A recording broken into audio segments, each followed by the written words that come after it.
সম্মানিত প্রিয় বন্ধুগণ, ইউনূস এবং বিএনপির মধ্যে ভিতরে ভিতরে কিছু চলা পরামর্শ হচ্ছে।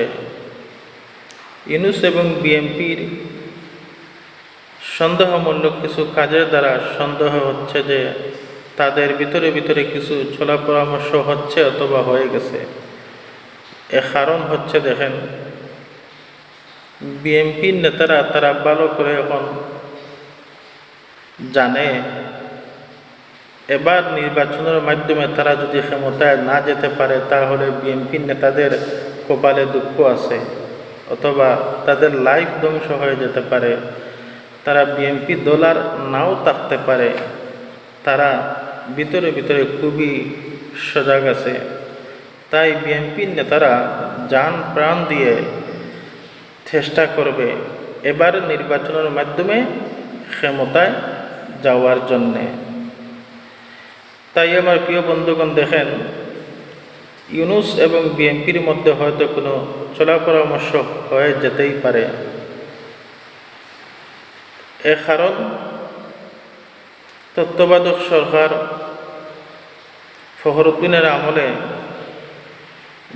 যেই নির্বাচন দ্বারা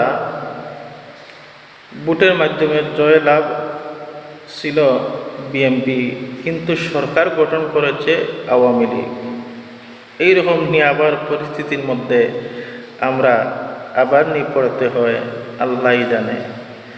আমরা এখন এনসিপি, জামাত, হেফাজত, চরমোনাই আমরা এখন পড়ে আছি নির্বাচন কোন দিন হবে না হবে, অথবা কে কয়টা আসন পাবে, কে কার সাথে জোট করবে, এই নিয়ে পড়ে আছি। কিন্তু ভিতরে ভিতরে গুল্লাকে মেরে দিবে আল্লাহ জানে।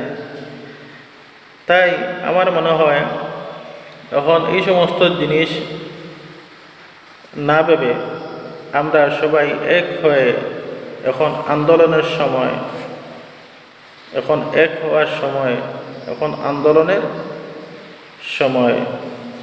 আমাদের যেটা দাবি আছে, আগে বিচারের প্রয়োজন, ফেয়ার পদ্ধতিতে নির্বাচন কার্যকর করা, যেই সমস্ত জিনিস কার্যকর করা প্রয়োজন, এই সমস্ত জিনিস আগে আন্দোলনের দ্বারা কার্যকর করা প্রয়োজন, তারপর নির্বাচনের প্রয়োজন।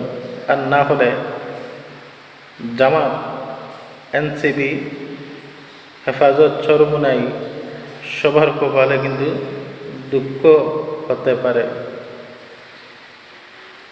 আর দেখেন,